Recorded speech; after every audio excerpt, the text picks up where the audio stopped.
पर कुणाल जी, कई बार हम देखते हैं ना कि माता-पिता दोनों बहुत संस्कारी हैं, उन्होंने बहुत अच्छे संस्कार दिए हैं अपने बच्चों को, लेकिन आगे चल के वो बच्चा जब बड़ा होता है ना, वो सारे संस्कार भूल जाता है, वो अपने ही संस्कार अपना लेता है, यानी कि वो गलत रास्ते पे चलने लग हाँ, जाता है। ये इसमें देखिए दोनों चीज़ों का खेल है, दोनों चीज़ों का रोल प्ले है कि माता-पिता दोनों बेचारे बहुत अच्छे थे, लेकिन वो अपनी जॉब में, अपने करियर में इतने ज़्यादा बिज़ी थे कि बच्चों को ध्यान ही नहीं दे पाए। तो ये भी बहुत ज़्यादा ज़रूरी है कि हमें अपने बच्चों पर समय-समय पर ध्यान देना चाहिए।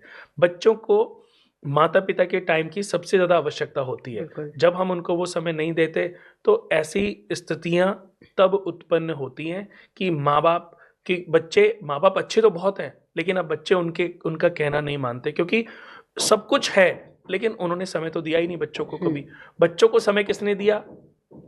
उनके दोस्तों ने, उनका जो सर्कल बना, उनके सर्कल के उनके जो माता-पिता थे, फिर वो बच्चे उनकी लाइफ़ को देख-देख के, भले ही उन लोगों ने बहुत ऐसे लोग हैं जिन्होंने बहुत पैसा नहीं कमाया, लेकिन उनके माता-पिता उनको बहुत प्यार करते थे, केयर हुँ, करते थे।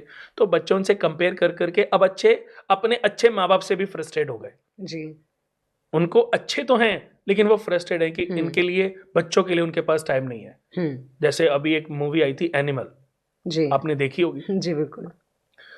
बच्चा अपने पिता को अपना रोल मॉडल समझता है। हुँ, माता समझाती भी हैं पिता को, जी, बट नहीं समझते। अब बेटा क्या करे? वो हिंसात्मक जर्नी पकड़ लेता है कि उसको ज़रा-सा भी कुछ उसको रास्ता ही एक पता है कि जी, मारो और निपटाओ। तो ऐसे ही हमें अपने बच्चों को समय देना चाहिए, समय-समय पर उनके आचार-विचारों को समझना चाहिए और उनको अपडेट हमेशा समय-समय पर करते रहना चाहिए क्योंकि हर माता-पिता अपने बच्चे के लिए रोल मॉडल हैं। बिल्कुल। वो अगर अपना रोल मॉडल प्ले करेंगे, वो सिर्फ़ ऐसा नहीं है कि सिर्फ़ पैसा देना, उसको सारे सुख देना ही सिर्फ़ नहीं है। उसको समय देना भी अपने बच्चों को समय देना भी बहुत ज़रूरी है। बिल्कुल। तो क्या कुणाल जी, हमारे विचार और हमारी भावनाएँ भी हमारे कर्मों को प्रभावित करती हैं? देखिए, विचार हमारे मन तो रावण है। जी। मन में जो विचार उत्पन्न होते हैं, यही तो सबसे ज़्यादा नेगेटिव थॉट्स हैं, जो हमारे सबसे पहले मन में आते हैं। हुँ, करने से पहले हमारे मन में विचार उत्पन्न होते हैं और ये विचार हमारे कर्मों को डिस्ट्रैक्ट करते हैं। जैसे मन में आया, यार इसके पास कितनी सुंदर कार हुँ, है तो ये भी पाप ना? हुँ, कि आप दूसरे की कार से प्रभावित नहीं हो सकते। आप बिल्कुल। संतुष्ट रखो। किसी दूसरे की पत्नी देखी, सारी लड़कियाँ सुंदर भी नहीं है और सब लड़कियाँ बदसूरत भी नहीं है। बिल्कुल। सबके अपने-अपने फीचर्स हैं, सबकी अपनी-अपनी सुंदरता है। हुँ, किसी को के पास रंग की सुंदरता है, किसी के पास फीचर्स मतलब उसका जो भगवान ने ढाँचा बनाया हुआ है। तो हर व्यक्ति का अपना-अपना स्वरूप है हाँ जी। और ये डिपेंड ऑन व्यक्ति भी करता है कि किसको क्या पसंद है। जी।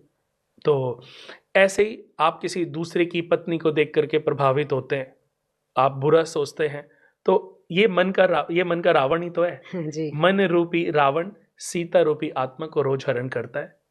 ये राम रूपी शरीर जो है, राम रूपी पुरुष भक्ति रूपी हनुमान की मदद से मन रूपी रावण से सीता रूपी आत्मा को रोज मुक्त कराता है। देखा जाए, यही कर्मास का खेल है कि आत्मा हमेशा समझाती है।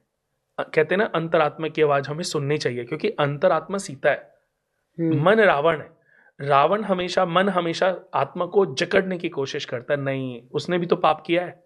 उसने जी। भी तो एक शादी तोड़ के दूसरी शादी की है। हुँ, वो भी तो बुरे काम कर रहा है। उसने भी तो 2 मर्डर किए हैं, तूने हुँ, तो अभी 1 ही किया है। हुँ, तो मन आत्मा को जकड़ लेता है और मन हमें इतना अपने अंदर इतना हमारे ऊपर हावी हो जाता है कि फिर हमें पाप पुण्य कुछ समझ ही नहीं आते।